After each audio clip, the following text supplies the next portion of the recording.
Dan untuk mengetahui bagaimana para tim medis yang berada di garda terdepan dalam menangani penyebaran COVID-19, kali ini kita telah terhubung dengan Dr. Adib Kumaydi, Ketua Perhimpunan Dokter Emergency Indonesia.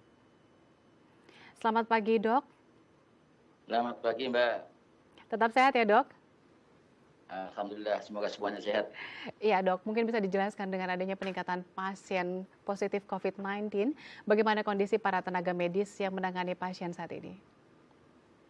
Ya, jadi yang pertama yang terkait dengan peningkatan kasus, ini memang sinergi atau inline dengan pada saat dibukanya pemeriksaan spesimen yang lebih banyak dibandingkan yang sebelumnya.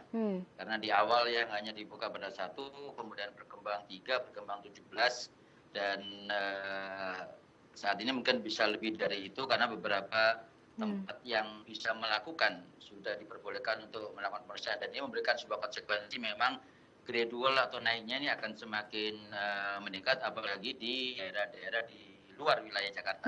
Dan ini tentunya menjadi satu sisi menjadi beban tersendiri bagi kami di tenaga medis dan tenaga kesehatan, para dokter, dokter spesialis, dokter umum yang di UGD juga, terus kemudian teman-teman perawat dan tenaga kesehatan yang lain, yang tentunya harus membutuhkan energi yang luar biasa. Dan tentunya yang pertama sebenarnya kita harapkan atau kami harapkan dari teman-teman ini adalah bagaimana kita juga bisa bekerja dengan aman buat kita, aman buat pasien yang lain, dan aman juga buat masyarakat dan keluarga di rumah. Oke, Dok tadi menceritakan bagaimana kita bekerja juga dengan aman, keluarga juga aman, pasien juga aman.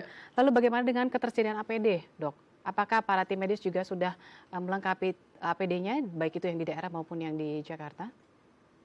Ya, jadi memang itu yang dikeluhkan paling utama sebenarnya oleh teman-teman kami di seluruh wilayah Indonesia, karena kita saat ini juga belum bisa membuat sebuah peta yang detail terkait dengan persebaran ini sampai di wilayah-wilayah yang lain, karena temuan-temuan kasusnya ini perlahan sebenarnya, tapi tentunya perlu juga diantisipasi. Nah, pada saat kemudian kemarin juga ada bantuan 105.000 APD yang sudah dibagikan di wilayah-wilayah sesuai dengan peta penyebaran, di mana yang zona merah yang diprioritaskan. Tapi terlepas dari itu, kami harus sampaikan bahwa APD itu pasti akan sangat kurang, karena kalau kita menghitung ketersediaan tenaga, baik itu dokter, belum lagi nanti dokter spesialisnya, belum lagi juga nanti perawat dan tenaga kesehatan yang kontak langsung nanti dengan pasien, untuk yang rumah sakit rujukan dan rumah sakit yang merawat.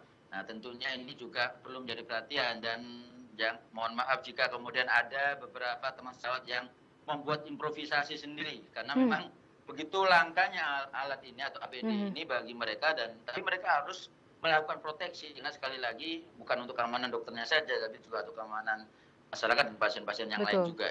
Betul. Dok, banyak yang berdonasi untuk APD tim medis. Apakah cukup, Dok? Saya kira untuk APD saat ini masih kurang pasti. Masih kurang.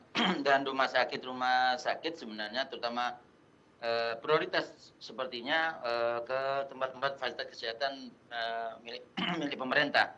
Tapi yang saat ini yang kita tahu bahwa frontliner itu ada frontliner, baik itu di klinik praktek, kemudian di rumah sakit swasta yang juga membutuhkan APD, karena pasien itu atau keluhan itu akan dikeluhkan atau mengeluh pada saat mereka berobat atau datang ke vaskes di tingkat awal, di depan, yaitu di klinik ataupun di rumah sakit swasta. Nah, itu yang kemudian sering jadi problem, karena memang begitu langkanya alat ini atau APD ini yang untuk sulit didapatkan saat ini.